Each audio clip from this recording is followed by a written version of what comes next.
And remember that it is okay.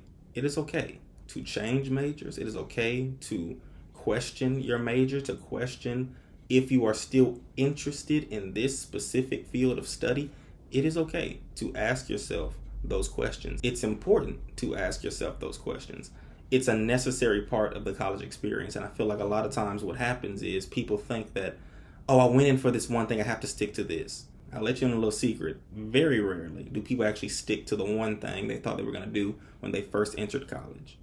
It often grows and expands as you grow and expand throughout your college experience. So give yourself some grace. Understand that picking a major, picking which orgs to join, it's part of the college experience. And I really feel like following your heart and your passion helps the most when trying to decide what to pick.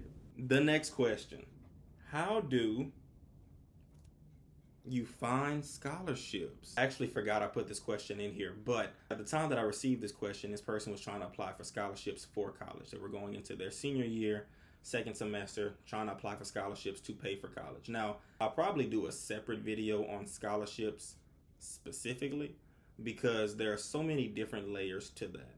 And I'm curious to know why I kept that question here. But maybe it'll come to me in a second. A great concern that I think a lot of people have with the college process is trying to figure out, how am I going to afford it? How in the heck am I going to pay for college, right? That was my concern. That was my dilemma when it came to what college I was going to pick and how I was going to pay for it, right? Because some of us don't have the financial stability to pay for college out of pocket. And I think that when that is a concern, the first thing we think to do is apply for a lot of scholarships, which is what I did. I applied for a lot of scholarships, just applied, threw spaghetti at a wall and saw it stuck. But I do want us to know that there are scholarship opportunities and financial aid resources at institutions as well that allow for financial stability to students that have been admitted, but also it helps you to balance out a more nuanced conversation of what college looks like financially speaking. And I didn't even know when I was first applying, I didn't even know the difference between need based financial aid, merit based financial aid. I didn't know that institutions would actually pay and cover for you to attend. And there are these different layers to college, especially the financial side, that is rarely discussed. So I'm actually going to do a separate video on that. Stay tuned. Because there are so many scholarships out there. One, I talk a lot about in-house scholarships, so the ones that often go overlooked because they're like $500 or $300 or $1,000, but they're local, they're in-house, they're right around the corner from you, right? Your school district scholarships, the ones that are local to your city or even your county scholarships, the things that happen right next door that may go overlooked because the number is minuscule in comparison to some of these larger, more robust scholarships and more well-known ones. But I feel like people often forget that if you apply to a couple of those, they add up over time, and that's what I did as well. 5 years. I'm old. 5 years ago. I did this 5 years ago, but that's what I did half a decade ago when I was applying to scholarships. Get those in-house scholarships, and they accumulate over time. Now, I want to do another video about this. I'm gonna do a better video about this specific question because I don't want to just rush through the answer, but there are several ways to find scholarships, and also I want people to recognize that there are even programs that schools have and that have been implemented even recent. For example, with Harvard, if your family makes under $200,000 now, full tuition, right? Financial aid, need based to pay for it. And I feel like there are those conversations that need to be had as well because a lot of times people don't know that and they don't factor that into their application. So I know some people who didn't even apply to certain schools who had a likely chance of getting in, who didn't even apply out of fear that they would not be able to afford. And when you withhold your application solely from the fear of not being able to afford it, it's so disheartening because you may not have known at that time that this school that you wanted to apply to actually would have covered you and gave you a full ride based solely on your need based financial aid. And Yeah, I'll do another video about this soon. Next question. Okay, here we go. What did you put on this thing? Super glue? My goodness. Here we go. Okay. And then, of course, I put 2 on this one. Hold on. Everybody hold what you got. All right. Next question. How many ECs, that's extracurriculars, / volunteer hours do you need to be a competitive applicant? So, can y'all even see this? Can y'all even see the words on here? If not, I'm so sorry. I'll print it out bigger next time. I apologize about. Oh, y'all can you can see it? Let me know in the comments if you can see what I'm saying. Okay, so here's the full question that was asked, and here's my answer. How many is subjective, right? There is a certain number for volunteer hours. I know to get a dedicated service graduate recognition. And with that, I'll say though, right?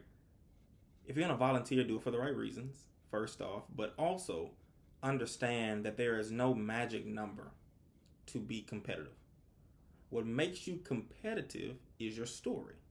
So if you can explain those volunteer hours, for example, if you can explain why you are in those extracurricular activities, not solely to build a resume, but to align with the story that you are sharing, your story that you are sharing with admissions. The students that I work with, I tell them this all the time. Your story, your specific story, is the most unique aspect of your application by far, because no one can do you how you can do you. No one can be you the way that you can be you, and no one can tell your story the way you tell your story. There are many people out there with 4.0 GPAs. There are many people out there with perfect SAT scores. There are many people out there with hundreds of volunteer hours. Many people out there who are involved in dozens of extracurricular activities. But your story, what you can share and convey, is by far the most unique component of your application, by far. And because of that, I really want people to recognize that even the other components of your application help to tell your story. If you are just another student that has a bunch of random extracurricular activities, they're like, okay, well, we clearly see what this person was doing. We clearly see what this student was trying to do.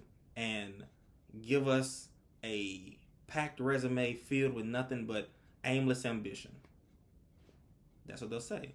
But if you have a clear story as to why you were in band, why you played sports, why you started an organization, why you did this, why you did that, you have a clear story that shows that you're a multifaceted student, that shows that you have passions in different areas, that shows and speaks to what you care about, your interests, it becomes more cohesive and less disjointed. It becomes more unified to share your story. So again, there's no magic number. The question was how many ECs and volunteer hours. There's no magic number for that. There's no magic number for that. The best thing I can do in answering that question is to remind people why you do ECs, why you do volunteer hours. And ask yourself that question too. Why am I involved in this? Why am I doing this? What am I doing this for? And how can I convey that why to admissions? That's the best thing you can do to make yourself a competitive applicant. All around. That's the best thing. And it may sound a little bit deep, right? But it's not. It's really, it truly is like, I'm not trying to give you like cliche answers or be too deep in my responses. I'm telling you the truth, because when people look at your resume and they look at your application and they look at these different things that are to tell your story, if they see that you are just piling stuff on there for no real rhyme or reason, they can piece through that pretty quickly and pretty easily, because a lot of students unfortunately do that thinking that it'll help them become a better and more competitive applicant, when in reality it actually just a deterrent for admissions officers when they see a bunch of performative aspects of an application. And those aspects, those things that could have been assets, become liabilities when you aren't able to convey that in your interview or in your personal statement or any of the written statements that are in addition to your personal statement needing to be submitted for every application. I mean, you have to think about all the components of the application and how your story is being shared. What parts you share here, what parts you share there, how you can loop in the things in your resume to your written components to make a cohesive story, to make a cohesive narrative about who you are and why you deserve admission. All of those things work in tandem, work together to make a cohesive story. If done correctly, can be a major asset. If done incorrectly, it can look like, oh, this person just wanted to build a resume, and you don't want that.